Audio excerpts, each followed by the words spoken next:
الحمد لله على إحسانه والشكر له على توفيقه وامتنانه وصلى الله وسلم على خاتم النبيين وإمام المرسلين سيدنا محمد بن عبد الله الأمين وعلى آله الطيبين وأصحابه الغر الميامين ما اتصلت عين بنظر ووعت أذن بخبر وسلم تسليما كثيرا كثيرا أما بعد فأعوذ بالله من الشيطان الرجيم بسم الله الرحمن الرحيم ولكن كونوا ربانيين بما كنتم تعلمون الكتاب وبما كنتم تدرسون صدق الله العظيم. عزیز طلبہ، یہ میرے لیے بڑی سعادت کی بات ہے کہ اللہ رب العالمین نے مجھے یہ توفیق دی اور یہ نعمت دی کہ میں آج دارالعلوم ندوۃ العلماء کی مسجد میں اپنے اساتذہ کرام کی موجودگی میں آپ حضرات سے مخاطب ہوں. یہ میرے لیے بالکل بھی مناسب نہیں تھا کہ میرے اساتذہ کرام نیچے تشریف فرما ہوں اور میں کرسی پر بیٹھے رہوں، اور نہ ہی میں اس بات کی زیادہ جرأت کر سکتا ہوں کہ اپنے اساتذہ کرام کی موجودگی میں بہت زیادہ لب کشائی کروں. لہٰذا اپنے اساتذہ کے حکم پر میں آپ حضرات کے سامنے چند باتیں مختصر انداز میں عرض کرنا چاہوں گا. جو آیت کریمہ میں نے ابھی آپ کے سامنے پڑھی، یہ آیت ایک ایسی آیت ہے جس کے متعلق حضرت مولانا ابو الحسن علی الحسنی الندوی رحمۃ اللہ علیہ نے فرمایا کہ یہ آیت در حقیقت مستقل ایک معجزہ ہے. یہ ایک ایسی آیت ہے جس میں ہم سے اور آپ سے یہ مطالبہ کیا گیا کہ ہم ربانیین بنیں، اور حضرت نے اس طرف اشارہ فرمایا کہ آخر کیا وجہ ہے کہ لفظ ربانی کا ہی انتخاب اللہ نے فرمایا. یہ بھی کہا جا سکتا تھا کہ علماء کا لفظ استعمال کر لیا گیا ہوتا یا کوئی اور لفظ استعمال کر لیا گیا ہوتا، لیکن اللہ نے ربانیین کا لفظ استعمال کیا. ربانی وہ شخص ہوتا ہے، ربانی وہ عالم ہوتا ہے، ربانی وہ فرد ہوتا ہے جس کے اندر جو خود تربیت یافتہ بھی ہو اور دوسروں کی تربیت کرنے کی صلاحیت بھی اس کے اندر پائی جاتی ہو. یہ وہ شخص ہوتا ہے جو دین کی تعلیم بھی حاصل کرتا ہے اور دینی تعلیم کی نشر و اشاعت کے لیے جد و جہد بھی کرتا ہے اور اپنا احتساب بھی کرتا رہتا ہے اور اپنی ایمانی قوت میں اضافہ کرتے رہنے کی کوشش کرتا رہتا ہے. لہٰذا قرآن کریم کی یہ آیت ہم سے اور آپ سے یہ مطالبہ کرتی ہے کہ ہم اگر کسی ادارے میں، اور بالخصوص دارالعلوم ندوۃ العلماء جیسے ادارے میں طالب علم کی حیثیت سے موجود ہیں، تو ہم یہاں اس بات کی بھرپور کوشش کریں کہ ہم اپنی شخصیت کس طرح بنا پائیں. جس طرح اللہ رب العالمین چاہتا ہے اس طرح ہم اپنی شخصیت کو کس طرح ڈھال پائیں، کس طرح ہم ایسے افراد بن جائیں جو خود کے لیے بھی سیدھے راستے کی طرف وہ چلنے والا ہو اور تمام انسانیت کو سیدھا راستہ دکھانے والا بھی ہو. چونکہ یہ دین اسلام ایک ایسا دین ہے جو انفرادی دین نہیں ہے بلکہ اجتماعی دین ہے. یہ امت کوئی ایسی امت نہیں ہے جسے صرف اپنے لیے بھیجا گیا ہو، بلکہ یہ امت وہ امت ہے جسے تمام انسانوں کی ہدایت کے لیے بھیجا گیا. اور یہی وجہ ہے کہ قرآن کریم میں اللہ رب العالمین نے فرمایا کہ کنتم خیر امت اخرجت للناس. یہ نہیں کہا کہ تمہیں صرف مسلمانوں کے لیے نکالا گیا، یہ نہیں کہا کہ تمہیں صرف تمہارے گھر والوں کے لیے بھیجا گیا یا تمہارے خاندان والوں کے لیے بھیجا گیا یا تمہاری اپنی ذات کے لیے بھیجا گیا. نہیں، تم تمام انسانوں کے لیے بھیجے گئے ہو. اس ذمہ داری کو سمجھنا ہے اور اس کی اہمیت ہمیں جاننا ہے اور اس کی قدر ہمیں کرنا ہے. کیونکہ پوری دنیا آپ کی محتاج ہے. پوری دنیا کو ایسے افراد کی ضرورت ہے جو اسے تاریکیوں سے نکالے اور ہدایت کی طرف لے آئے، اور یہ کام ظاہر ہے آپ حضرات کے کندھوں پر اس کی ذمہ داری ہے۔ اللہ رب العالمین کا فضل ہے کہ آپ حضرات اس ادارے میں پڑھتے ہیں، اور میں سمجھتا ہوں کہ میرے لیے میرے والدین کا جو سب سے اہم اور سب سے صحیح فیصلہ رہا اور سب سے صحیح ڈیسیژن رہا، وہ فیصلہ یہ تھا کہ انہوں نے میرا داخلہ دارالعلوم ندوۃ العلماء میں کروایا۔ دارالعلوم ندوۃ العلماء کسی عام مدرسے کی طرح ایک مدرسہ نہیں ہے، بلکہ یہ ایک فکر ہے، ایک مشن ہے، ایک مقصد ہے اور ایک منہج ہے جس کو اختیار کر کے ہم موجودہ زمانے میں حالات کے تقاضوں کا لحاظ رکھتے ہوئے پوری امت بلکہ پوری انسانیت کی صحیح رہنمائی کر سکتے ہیں۔ دارالعلوم ندوۃ العلماء ہی دراصل سبب ہے ان تمام ٹوٹی پھوٹی صلاحیتوں کا جو اس وقت میرے پاس جو مجھے اللہ نے عطا کی ہیں۔ دارالعلوم ندوۃ العلماء نے در حقیقت مجھے بولنے کا سلیقہ دیا، ندوۃ العلماء نے در حقیقت لباس پہننے کا سلیقہ دیا، ندوۃ العلماء نے مجھے لوگوں سے گفتگو کرنے کا سلیقہ دیا، ندوۃ العلماء نے مسلمانوں کے ساتھ تعامل کرنے کا سلیقہ دیا، ندوۃ العلماء نے غیر مسلموں کے ساتھ اچھے اخلاق سے پیش آنے کا سلیقہ دیا، ندوۃ العلماء نے اسلام کی حقانیت کو جدید انداز میں پیش کرنے کی صلاحیت اور جدید انداز میں پیش کرنے کا سلیقہ دیا، ندوۃ العلماء نے تفقہ فی الدین کی اہمیت سکھائی، ندوۃ العلماء نے اپنے بڑوں کی قدر کرنا سکھایا، ندوۃ العلماء نے اپنے والدین کی اطاعت کرنا سکھایا، ندوۃ العلماء نے قرآن کریم کو غور و فکر کے ساتھ پڑھنے اور سمجھنے کا سلیقہ عطا کیا، ندوۃ العلماء نے احادیث کے ساتھ مشغول رہنے کا سلیقہ سکھایا، ندوۃ العلماء نے یہ بتایا کہ تم صرف دیندار نہیں بلکہ باشعور دیندار ہو۔ ندوہ صرف دینداری کا نام نہیں ہے، ندوہ انسان کے اندر شعور کو پیدا کرتا ہے، ایک ایسا شعور پیدا کرتا ہے جس شعور کی اس امت کو ضرورت ہے، اور اس امت کے ہر فرد کو اس شعور کو اختیار کرنا ضروری ہے۔ حضرت مولانا ابو الحسن علی الحسنی الندوی رحمت اللہ علیہ نے فرمایا کہ یہ کافی نہیں ہے کہ ہم اور آپ صرف دل سے مومن بنیں، بلکہ دماغ کا مومن ہونا بھی ضروری ہے۔ صرف دل کا مومن ہونا کافی نہیں ہے کہ آپ جذبات میں آئیں اور جذباتی انداز میں بات کریں اور جذباتی انداز میں دین کی اشاعت کریں اور صرف جذباتیت کا ہی مظاہرہ کریں، بلکہ ضروری یہ بھی ہے کہ ہم اور آپ عقلی طور پر اور انٹلیکچول سطح پر باشعور ہوں۔ میں بغیر کسی فخر کے تحدیث بن نعمت کے طور پر اور اس کمال کی نسبت اللہ رب العالمین کی طرف کرتے ہوئے اور اس کے بعد اپنے اساتذہ کی محنتوں کی طرف کرتے ہوئے میں یہ عرض کرنا چاہتا ہوں کہ ابھی جو مناظرہ ہوا، اس مناظرے کی ویڈیوز میں آپ نے کمنٹس پڑھے ہوں گے، آپ نے لوگوں کے تاثرات دیکھے ہوں گے اور سنے ہوں گے۔ ابھی میں دلی کے ایئرپورٹ میں تھا، وہاں پر چند غیر مسلمان میرے پاس آئے اور انہوں نے کہا کہ ہمیں بڑی خوشی ہوئی کہ آپ نے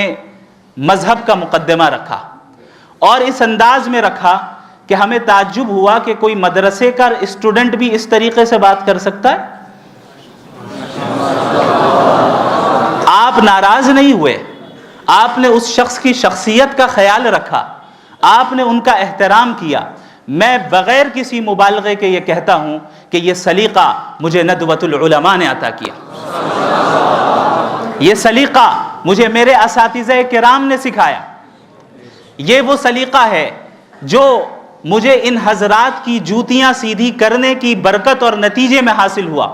یہ وہ سلیقہ ہے جسے اللہ نے اپنے فضل سے عطا کیا، باوجود اس کے کہ میں اس کا اہل نہیں تھا اور اس کے لیے میں غیر مستحق تھا۔ ذالک فضل اللہ یؤتیہ من یشاء واللہ ذو الفضل العظیم۔ میں جب ندوۃ العلماء میں آیا تو چند اہم چیزیں میں آپ کے ساتھ شیئر کرنا چاہتا ہوں، اور یہ بھی صرف اس لیے کہ آپ کو ترغیب ملے کہ آپ کو اس ادارے میں رہ کر کس طرح دین کا کام کرنا ہے اور دین کو سیکھنا ہے۔ میں ایک ایسے گھرانے سے تعلق رکھتا ہوں جہاں الحمدللہ مالی حالات بھی مستحکم ہیں اور اسٹیبل ہیں، اور میرا جو لائف اسٹائل رہا ندوۃ العلماء میں آنے سے پہلے وہ مدرسے کے لائف اسٹائل سے بہت مختلف تھا۔ جب میں نے ندوۃ العلماء میں داخلہ لیا تو مجھے یہاں پر بہت سی پریشانیوں کا سامنا کرنا پڑا۔ مثال کے طور پر لکھنؤ کی گرمی سے کون واقف نہیں ہے، اور میں اس بات کا عادی تھا کہ دن کا اکثر حصہ میں ایئر کنڈیشن روم میں گزارتا تھا۔ یہاں صورتحال میرے لیے اتنی سخت ہو گئی تھی کہ بسا اوقات اس شدید گرمی میں، ابھی مجھے نہیں معلوم کہ اس کیمپس کے انفراسٹرکچر کا کیا، اس کی کیا صورتحال ہے، اس وقت وہاں جو ایک مارکیٹ ہے، مارکیٹ کہتے ہیں اسے، اس کے قریب ایک اے ٹی ایم ہوا کرتا تھا، ابھی بھی ہے، اس اے ٹی ایم میں ایئر کنڈیشن بھی تھا، ابھی بھی ہے، چل الحمدللہ۔ تو جب مجھے شدید گرمی لگتی اور برداشت کے باہر یہ گرمی ہو جایا کرتی، میں 5 منٹ کے لیے اے ٹی ایم میں چلا جایا کرتا تھا کہ کم از کم کچھ سردی مل جائے، اور یہ میرے لیے اس کا تحمل بہت مشکل تھا۔ میں جب یہاں پر موجود تھا، یہاں کا کھانا مجھے سوٹ نہیں کرتا تھا، میں کینٹین سے خریدتا، کبھی باہر سے منگاتا، کوئی کھانا مجھے سوٹ نہیں کرتا۔ پھر ایسی صورتحال آئی کہ ہمارے ذاکر کینٹین میں اور ایک اور جو کینٹین ہے وہاں پر صرف بن اور آملیٹ کھاتا تھا میں، بریک فاسٹ میں بھی، ناشتے میں بھی، لنچ میں بھی اور ڈنر میں بھی۔ اور چونکہ گھر میں عادی تھا کہ ایسا پانی پیوں جو فلٹرڈ ہو، تو اس ناحیے سے بھی بڑی دشواریوں کا سامنا کرنا پڑا۔ بسا اوقات ایسا وقت بھی آیا کہ میں مجبوراً صرف گلے کی خشکی کو، یعنی گلے کو تر کرنے کے لیے چند قطرے صرف ڈال دیا کرتا تھا کہ کم از کم گلا تر ہو جائے، لیکن میں اسے پی بھی نہیں پا رہا ہوں۔ یہ بتانے کا مقصد یہ ہے کہ یہ مرحلہ میرے لیے آسان نہیں تھا اور بہت مشکل تھا، یہاں تک کہ میں آپ کہہ سکتے ہیں کہ شیطانی وسوسوں میں مبتلا ہو کر اس نتیجے تک پہنچ چکا تھا کہ شاید اب میں اپنی تعلیم کو جاری نہ رکھ پاؤں اور واپس چلا جاؤں۔ میں نے اپنے والد محترم سے بات کی، اور مجھے یاد ہے کہ اس وقت جب میں نے بتایا کہ میں نہیں رہ پا رہا ہوں، مجھ سے نہیں ہو پائے گا، یہ میری طاقت کے باہر کی چیز ہے، مجھے واپس آنا ہے، میرے والد صاحب حفظہ اللہ تعالی بہت زور سے رونے لگ گئے، بہت زور سے، اور میں گھبرا گیا ان کی آواز سن کر، اور انہوں نے یہ کہا کہ بیٹا اگر آج پیچھے ہٹ گئے تو آگے نہیں بڑھ پاؤ گے۔ یہ وہ جملہ تھا جو آج تک میرے کانوں میں گونجتا ہے، اور یہ وہ جملہ تھا جس نے مجھے تیار کر دیا کہ اس دین کی خدمت کے لیے اور اس دین کی تعلیم حاصل کرنے کے لیے انشاءاللہ تعالی اب میں آخری حد تک جاؤں گا۔ اس کے بعد اللہ رب العالمین جزائے خیر دے میرے تمام اساتذہ کرام کو جو اس ادارے میں موجود ہیں، بعض اس دنیا سے رخصت ہو گئے، اللہ ان کی قبروں کو منور فرمائے، اور جو موجود ہیں اللہ ان کی عمر میں صحت اور ایمان کے ساتھ، عافیت کے ساتھ برکت عطا فرمائے۔ ان حضرات نے بالکل اس طرح معاملہ کیا جس طرح گھر میں والد معاملہ کرتا ہے، اتنی شفقت کے ساتھ پیش آتے تھے اور اتنی توجہ دیتے تھے کہ مجھے اس بات کی قدر ہوئی کہ بھئی میں جس ادارے میں رہتا ہوں یہ ادارہ کوئی معمولی ادارہ نہیں ہے، بلکہ یہ ادارہ ایک مقصد کے تحت بنا ہے۔ یہ ادارہ دیواروں کا نام نہیں ہے، یہ ادارہ سرٹیفکیٹ کا نام نہیں ہے، یہ ادارہ چند رسمی چیزوں کا نام نہیں ہے، بلکہ یہ ایک مقصد ہے، اور اس مقصد کو حاصل کرنے کے لیے ہمارے اساتذہ کرام دن رات جد و جہد کرتے ہیں بغیر کسی دنیاوی غرض کے۔ یہ کوئی معمولی خدمت نہیں ہے۔ اس کا اندازہ صحیح معنی میں اس وقت ہوگا جب آپ لوگوں کو دنیا کا ایکسپوجر ملے گا، جب آپ اس ادارے سے فارغ ہو کر جائیں گے اور الگ الگ لوگوں سے ملاقات کریں گے، آپ یہ دیکھیں گے کہ ہر جگہ، ہر میدان میں صرف اس بات کی کوشش ہے کہ ہم کمرشیل انداز کیسے نافذ کریں. ہمیں کمرشیل بننا ہے. کوئی ایک منٹ بغیر پیسے کے دینے کے لیے تیار نہیں ہے. ہمارے اساتذہ کرام جو اس ادارے میں دن رات محنت کرتے ہیں اور ایسی صلاحیتوں کے ساتھ ہیں جو صلاحیتیں عموماً ان کمرشیل انڈسٹریز کے لوگوں کو حاصل نہیں ہیں، اس کے باوجود ہمیں وہ وقت دیتے ہیں، اس کے باوجود ہماری وہ فکر کرتے ہیں، ہماری رہنمائی کرتے ہیں. یاد رکھیں اس سے بڑی نعمت اس وقت آپ لوگوں کو کوئی اور بڑی نعمت، اس سے بڑی نعمت آپ کو حاصل نہیں ہو سکتی. ضروری یہ ہے کہ ہم اس نعمت کی قدر کر لیں. اللہ رب العالمین کی یہ سنت ہے، اس کا یہ طریقہ ہے کہ جو شخص اللہ کی نعمت کا شکر ادا کرتا ہے، اللہ کی نعمت کی قدر کرتا ہے، اللہ اس نعمت میں اضافہ کرتا ہے. اور جو شخص اللہ کی نعمت کی ناقدری کرتا ہے، اللہ اس سے اس نعمت کو چھین کر ایسے شخص کو دے دیتا ہے جو اس کا مستحق ہو. لہذا اس بات کا عزم کر لیں کہ ہم جس قیمتی ایام سے گزر رہے ہیں، ہم جس مرحلے سے گزر رہے ہیں، اس کی ہم بھرپور قدر کریں گے، ناشکری نہیں کریں گے. اس سے ہم استفادہ کریں گے اور ٹھیک ٹھیک جو ہے جس انداز میں ہمیں فائدہ حاصل کرنا چاہیے وہ کریں گے. یاد رکھیں، میں پھر بتا دوں، فخر کے طور پر نہیں، صرف تحدیث بن نعمت کے طور پر اور آپ حضرات کی ترغیب کے لیے یہ بات بتا رہا ہوں کہ میں نے اپنے طالب علمی کے زمانے میں، ابھی بھی طالب علمی ہو، یعنی دارالعلوم ندوۃ العلماء میں جو طالب علمی کے ایام گزرے، میں نے ایک چیز کا بڑا اہتمام کیا. وہ یہ تھا کہ اپنے بڑے اور اپنے اساتذہ کی اطاعت، ندوے کے انتظامیہ کی اطاعت، ندوے کے بنائے ہوئے اصولوں کی اطاعت. میں نے اس کی بھرپور کوشش کی، یہاں تک کہ الحمدللہ کئی مہینے گزر جاتے تھے، کسی ایک گھنٹے میں بھی غیر حاضری میں نہیں کرتا تھا،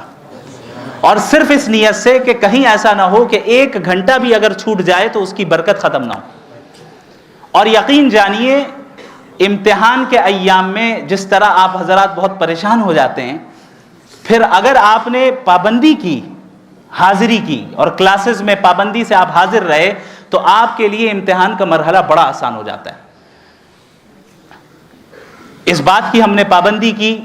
کہ میرے اساتذہ کرام، میرے مشائخ مجھ سے جو کہتے میں وہ کرتا. اگر مجھ سے کہا جاتا کہ آپ کو مغرب کے بعد دارالمطالعہ میں بیٹھنا ہے تو میں بیٹھتا تھا، میں ناغہ نہیں کرتا تھا، الا یہ کہ کوئی شدید عذر ہو. مجھ سے کہا جاتا کہ آپ کو ندوے کے باہر نہیں جانا ہے تو میں نہیں جاتا تھا، جبکہ میں دیکھتا تھا بہت سے افراد ایسے تھے جو نہیں سنتے تھے،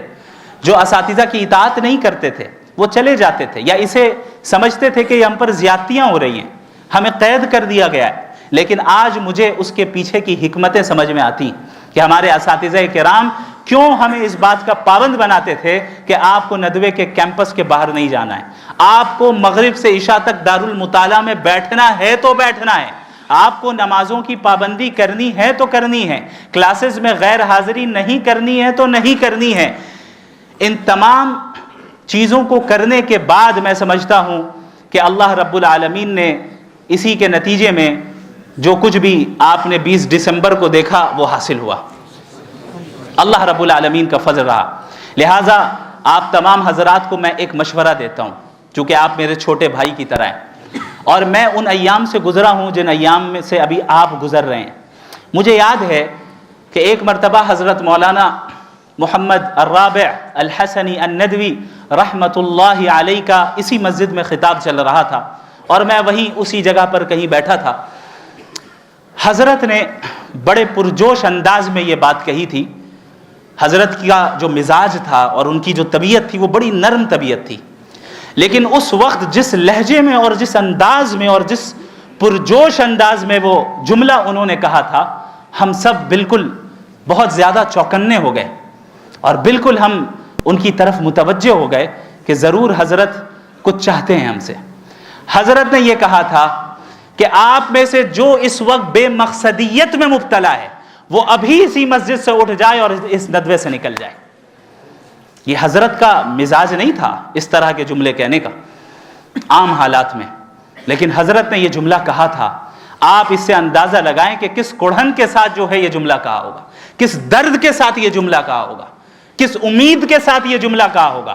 کہ آپ اگر اس ادارے میں ہیں اور ندوۃ العلماء آپ کی ہر اعتبار سے خدمت کر رہا ہے تو وہ آپ سے کچھ چاہتا ہے، اور وہ اپنے لیے نہیں چاہتا۔ ادارے کے اساتذہ اپنے ذاتی مفاد آپ سے کچھ نہیں چاہتے، وہ یہ چاہتے ہیں کہ آپ بن جائیں اور ایسی شخصیات بن جائیں جو پوری دنیا کی قیادت آپ کے ہاتھ میں ہو، جن کے ہاتھوں میں پوری دنیا کی قیادت ہو۔ تو لہٰذا سب سے پہلی چیز یہ ہے کہ بے مقصدیت کی وبا سے باہر نکل آئیں۔ یہ ایک وبا کی طرح یہ چیز پھیلتی کہ کوئی مقصد ہی نہیں ہے، بس گھر والوں نے بھیج دیا، آ گئے، پڑھ رہے ہیں، اب چاہے ہمارا کوئی مقصد ہو یا نہ ہو، بس گھر والوں نے بھیج دیا ہے، آ گئے، کچھ اور کرنے کو ہے نہیں، کچھ اور کر نہیں سکتے تو چلو مدرسے چلتے ہیں۔ یاد رکھیں ندوے کا یہ مقصد نہیں ہے، ندوے کا قیام اس لیے نہیں ہوا، لہٰذا ندوۃ العلماء کی فکر کو سمجھنا ضروری ہے۔ یہ ایک تہذیب ہے، یہ ایک ثقافت ہے جو آپ کو سلیقہ سکھاتی ہے، اس ثقافت کا لحاظ رکھنا ضروری ہے کہ کب ہمیں کیا بولنا ہے، کس انداز میں بولنا ہے، کتنا بولنا ہے، کس کو بولنا ہے، ان تمام چیزوں کو سمجھنا ہے۔ ہمارا چلنے کا انداز کیسا ہو، کھڑے رہنے کا انداز کیسا ہو، ٹوپی پہننے کا انداز اور سلیقہ کیا ہو، کپڑے پہننے کا انداز کیا ہو۔ ابھی ٹوپی کہنے کے بعد آپ حضرات ٹوپیاں سیدھی کر رہے ہیں، اس کا مطلب یہ ہے کہ آپ نے اس چیز کو سمجھا نہیں۔ یہ چیز ہمیں جاننا ہے اور یہ بہت بڑی خوبی ہے، یہ کوئی ہنسنے کی بات نہیں ہے، یہ ندوے کی خوبی ہے۔ میں نے اپنے اساتذہ کو دیکھا ہے کہ درس کے دوران ہمارے اساتذہ اس کی طرف توجہ دلاتے کہ باڈی لینگویج آپ کی کیسی ہونی چاہیے۔ باڈی لینگویج کو درست کرنے کے لیے باقاعدہ ہزاروں روپے دے کر لوگ کورسز کر رہے ہیں، آپ کو یہ معلوم ہونا چاہیے، دنیا میں یہ ہو رہا ہے۔ یونیورسٹیز میں ڈپارٹمنٹس ہیں ایسے جہاں آپ کی لینگویج کو امپروو کروایا جاتا ہے، جہاں آپ کے باڈی لینگویج کو صحیح کروایا جاتا ہے، پبلک اسپیکنگ سکھائی جاتی ہے، یہ ساری چیزیں فری میں آپ کو ندوہ دے رہا ہے۔ یہاں کے اساتذہ کرام بغیر کسی معاوضے کے آپ کو دے رہے ہیں، اس چیز کی قدر کر لیجئے، اس چیز کی قدر کر لیجئے، اس کا افسوس بعد میں ہوگا۔ دوسری چیز جو طالب علمی کے زمانے میں جس کا سامنا میں نے کیا اور میں نے محسوس کیا کہ یہ بہت مضر ہے، یہ میں آپ کو بتا دوں کہ یہاں اپنے کام سے کام رکھیں، زیادہ دوستی کے چکر میں نہ پڑیں۔ اور یہ میں بہت یقین کے ساتھ یہ بات کہہ رہا ہوں اور تجربے کے ساتھ یہ بات کہہ رہا ہوں۔ آپ کی پوری توجہ آپ کی تعلیم کی طرف ہونی چاہیے۔ دوستی، تعلقات، یہ ساری چیزیں ثانوی درجے کی چیز ہے، سیکنڈری درجے کی چیز ہے۔ اگر دوستی، تعلقات آپ کی تعلیم کو متاثر کر رہے ہیں تو یاد رکھیں اب آپ غلط ٹریک پر آ گئے۔ اس چیز کا آپ کو لحاظ رکھنا ہے کہ سارے تعلقات اور ساری دوستی ایک حد تک ہونی چاہیے، اس حد کے آگے نہیں بڑھنے پائے تاکہ ہماری تعلیم ہرگز بھی متاثر نہ ہو۔ تیسری چیز، ندوۃ العلماء اور اپنے ادارے کے انتظامیہ کا ساتھ دینا، یہ بہت اہم کام ہے۔ آج ہمارا مزاج اتنا آزاد ہوتا جا رہا ہے کہ ہم اس چیز کی اہمیت کو سمجھتے نہیں کہ ادارے کے ذمہ داروں کے اصولوں کی پابندی اور ان کی طرف سے متعین کردہ قوانین کی پابندی کی بھی کوئی ضرورت ہے، ہم سمجھتے ہی نہیں۔ بسا اوقات اپنے زمانے میں ایسا بھی دیکھا کہ بعض طلباء خواہ مخواہ انتظامیہ کے ساتھ تصادم کرنے میں مبتلا ہو جاتے ہیں، اور یاد رکھیں پھر پورے سفر کی برکت ختم ہو جاتی ہے، پورے سفر کی برکت ختم ہو جاتی ہے۔ آپ حضرات یہاں پر صرف تعلیم حاصل کرنے آئے ہیں اور تیار ہونے آئے ہیں، ابھی آپ کے ذمے پوری دنیا کی اصلاح کا کام نہیں ہے، آپ کے ذمے ادارے کی اصلاح کا کام نہیں ہے۔ ادارے کی اصلاح کے لیے بڑے موجود ہیں،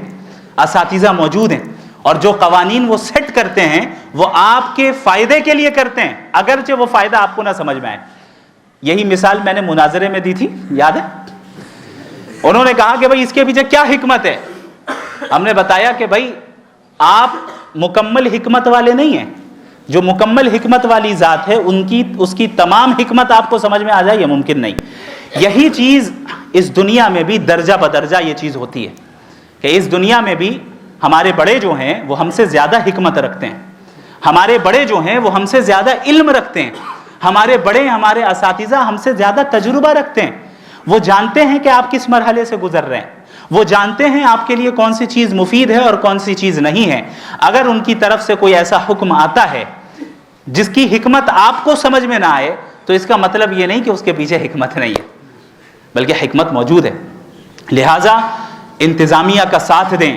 اپنے علماء کا ساتھ دیں، اور اس کی برکت میں قسم کھانے کے لیے تیار ہوں، آپ اپنی زندگی میں دیکھیں گے، اس کی برکت دیکھیں گے کہ آپ کے اساتذہ نے آپ کو جو بات کہی اس بات کا نتیجہ اور اس کی اطاعت کا نتیجہ یہ نکلا کہ اللہ نے آپ کی زندگی میں برکت عطا کی۔ اور ایک چیز میں یہ بھی بتا دوں، چونکہ اپنے لوگوں کی مجلس ہے، اساتذہ کی بے ادبی کرنے سے اجتناب کیجیے گا۔ بسا اوقات کسی استاذ کی بے ادبی تمام تر صلاحیتوں کو ماند کر دیتی ہے۔ ایسا ہوتا ہے کہ ایک انسان، ایک طالب علم بہت صلاحیت والا ہے، بہت گہرے علم والا ہے، اسے تفسیر میں بڑی مہارت ہے، حدیث میں بڑی مہارت ہے، اصول تفسیر میں بڑی مہارت ہے، اصول حدیث میں بڑی مہارت ہے، لیکن اساتذہ کی بے ادبی کے نتیجے میں زندگی کا ایک ایسا مرحلہ آتا ہے جہاں پر تمام نعمتوں کو اللہ سلب کر لیتا ہے، والعیاذ باللہ من ذالک۔ اللہ رب العالمین ہم سب کی اس سے حفاظت فرمائے۔ میں آپ کو یہ بتا دوں کہ یہ جیسا کہ مولانا سلمان نسیم صاحب حفظہ اللہ تعالی نے بتایا کہ یہ پروگرام کوئی رسمی پروگرام نہیں ہے، یہ پروگرام ایسا پروگرام نہیں ہے جہاں پر باقاعدہ کوئی ہم صرف فارمیلٹی ادا کریں، بلکہ یہاں پر میں اپنے گھر میں آیا ہوں۔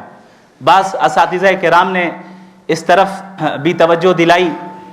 کہ دوسرے ادارے میں جیسے آپ کا استقبال ہوا یہاں پر شاید ویسا نہ ہو تو آپ کو برا نہیں ماننا ہے۔ ہم نے کہا حضرت دوسرے اداروں میں مہمان تھا، ندوہ تو میرا گھر ہے،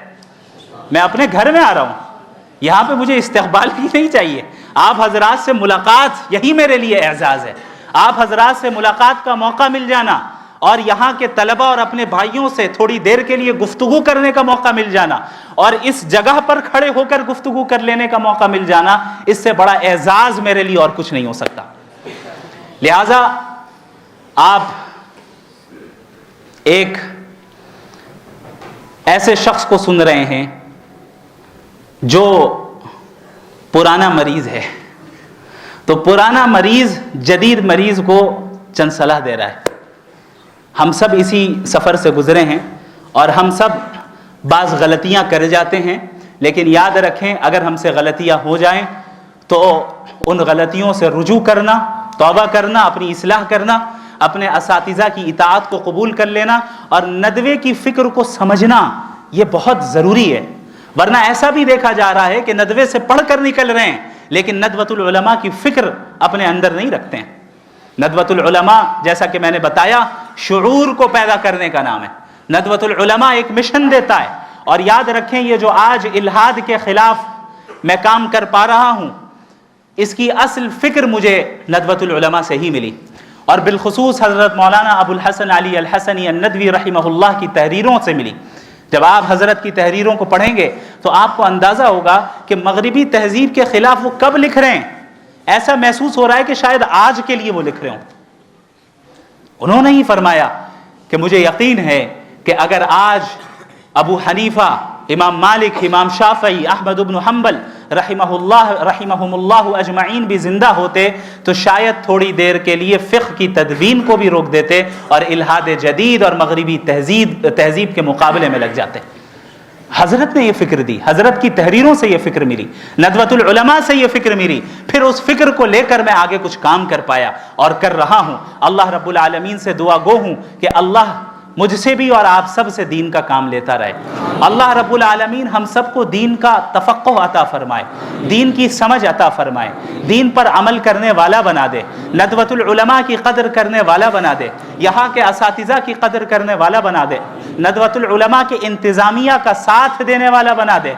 باغیانہ مزاج سے ہم سب کی حفاظت فرما دے اور مطیعانہ مزاج ہم سب کو عطا فرما دے، اور اللہ رب العالمین ہم سب کو قبول فرمائے اس دنیا میں بھی اور آخرت میں بھی۔ میں سمجھتا ہوں کہ ضرورت سے زائد میں نے گفتگو کر لی اپنے اساتذہ کی موجودگی میں، لہٰذا میں معذرت بھی چاہتا ہوں اپنے تمام اساتذہ کرام سے۔ بس جو کچھ آپ حضرات سے سیکھا تھا اسی کا خلاصہ پیش کرنے کی میں نے کوشش کی ہے. جو بھی کمی کوتاہی ہوئی ہو آپ حضرات معاف فرمائیں. اللہ رب العالمین آپ تمام حضرات کو جزائے خیر عطا فرمائے. وآخر دعوانا ان الحمد للہ رب العالمین.